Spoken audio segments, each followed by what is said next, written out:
Students, आज हम आपको बीएससी थर्ड ईयर में यहाँ पर कल्चर टेक्निक बताने वाले हैं। संवर्धन तकनीकी क्या कहलाती है।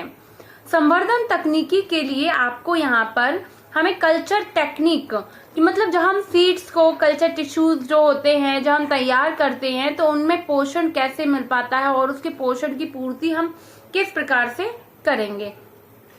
ठीक है, तो यहाँ संवर्धन तकनीक में कैसे संवर्धित करने के लिए हमें क्या क्या टेक्निक्स यूज करनी होंगी ये सभी हम कल्चर टेक्निक में यहाँ पर पढ़ेंगे। जैसा कि अधिकांशतः संवर्धित ऊतक जिनका हम कल्चर तैयार करते हैं अपने भोजन का संश्लेषण स्वयं नहीं कर पाते। अपने भोजन का संश्लेषण वो क्या कहते हैं, स्वयं नहीं कर पाते हैं। अतः उन्हें बाहरी माध्यम से पोषण की आवश्यकता को पूरा करना होता है। क्योंकि आपने ये कोई प्लांट में तो लगे हुए नहीं, कल्चर टेक्निक है तो कल्चर टेक्निक में उसको हमने बनाया संवर्धित किया हुआ है तो वो अपना भोजन स्वयं नहीं यहाँ पे बना पा रहे हैं, उनको हमें भोजन प्रोड्यूस करना होगा। तो उसके लिए हमें क्या टेक्निक्स हैं, तो उन्होंने बताया कि अतः इन्हें बाहरी माध्यम से पोषण की आवश्यकता होती है।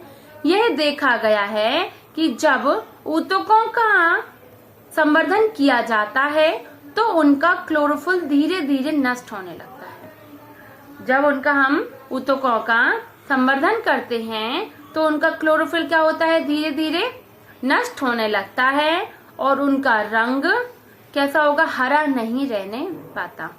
और जब रहा इसलिए अतः वे परपोषाहारी हो जाते हैं। क्या हो जाते हैं, वो परपोषाहारी हो जाते हैं। कल्चर मीडियम में पाए जाने वाले पोषक तत्वों के अतिरिक्त शर्कराएं तथा विटामिन को मिला देने पर ही क्या करेंगे, कल्चर मीडियम में पाए जाने वाले पोषक तत्वों के अतिरिक्त शर्कराएं विटामिन को मिला देने पर ही उनके ऊतकों का संवर्धन संभव हो पाता है।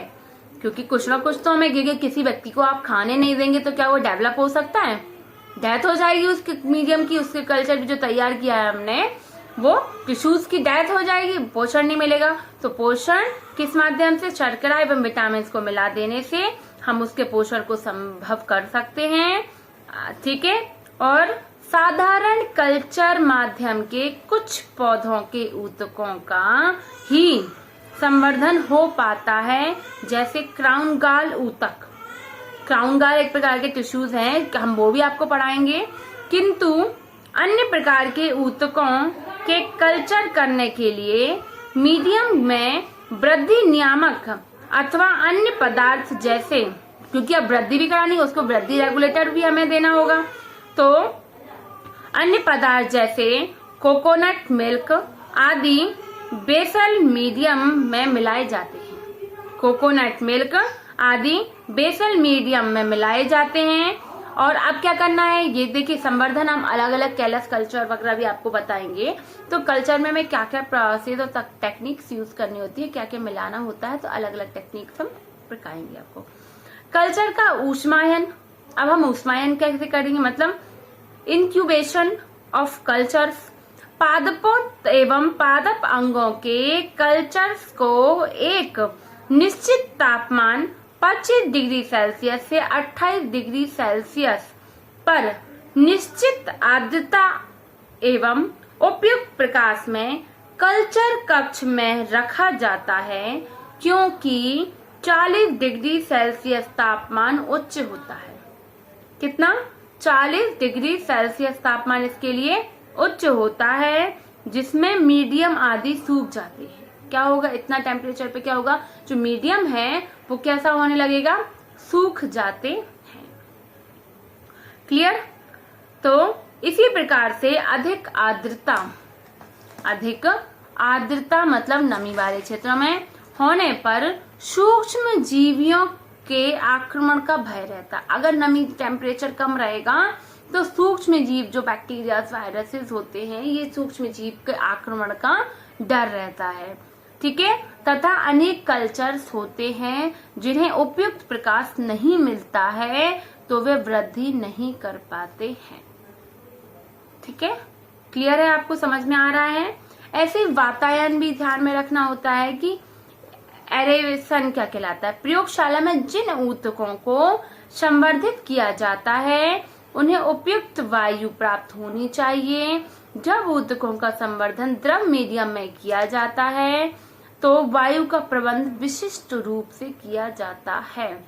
इस विधि के लिए फिल्टर पेपर ब्रिज तथा फिल्टर स्टेरिलाइज्ड वायु प्रवाहित की जाती है। इसके अतिरिक्त मीडियम में वायु प्रवाहित करने से स्वचालित सेकर का प्रयोग भी किया जाता है।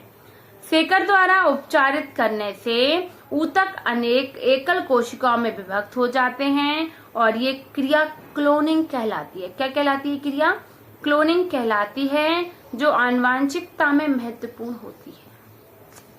ये क्या होती है? आनुवांशिकता में महत्वपूर्ण होती है। ऐसे में पादप का पादप मटेरियल का निर्जलीकरण क्या कहलाता है? तो निर्जलीकरण में पादप मटेरियल की सतह पर किसी भी प्रकार के सूक्ष्म जीव ना रहें, अतः इसकी सतह का निर्जलीकरण संरोपण से पूर्व निम्न प्रकार संरोपण कक्ष में करते हैं। सर्वप्रथम मटेरियल को 5% V/V टीपॉल के घोल में 10 से 15 मिनट डूबा रहने देते हैं।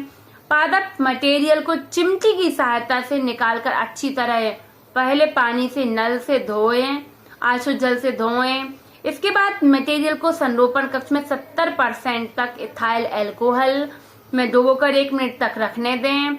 उसके बाद मटेरियल को ऑटोक्लेवर जॉम बोतल 0.1% मर्क्यूरी क्लोराइड HgCl2 तथा 5 से 10% सोडियम हाइड्रोक्लोराइड के समान तथा समान आयन V/V लेकर 10 से 15 मिनट तक डुबो रखने दिए।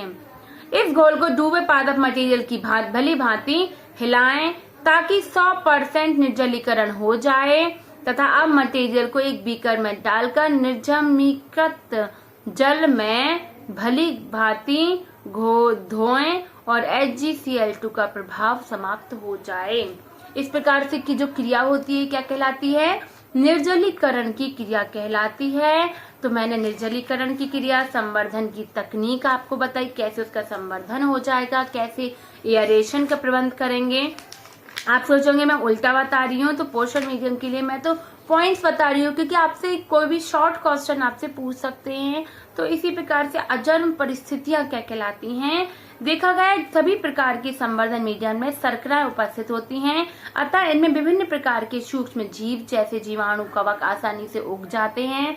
इन सूक्ष्म जीवों का मीडियम में उगना अति हानिकारक होता है, क्योंकि कल्चर किए गए ऊतकों पर ये जीव आक्रमण करके उन्हें नष्ट कर देंगे। लेकिन उससे बचाने के लिए हमें क्या है? अजन्म परिस्थितियां। यही तो है कि जब कोई भी अजन्म चीजें उत्पन्न हो रही है तो अजन्म परिस्थितियां हो गई। ठीक है, कल्चर मीडियम को प्रयोग करने से पहले अग्र बातों का ध्यान में हमें रखना चाहिए। अजीवित वस्तुओं का निर्जलीकरण करना, इसलिए तो हमने निर्जलीकरण की जो प्रोसेस बताई, क्यों बताई? निर्जलीकरण इसीलिए करना चाहिए। ठीक है, क्लियर है? तो आज का टॉपिक आपको क्लियर है, तो मैं आपकी वीडियोस यहीं क्लोज करती हूँ। मैं इसके आगे आपको कल्चर टेक्निक, टिश्यू कल्चर ये आपको समझाऊंगी।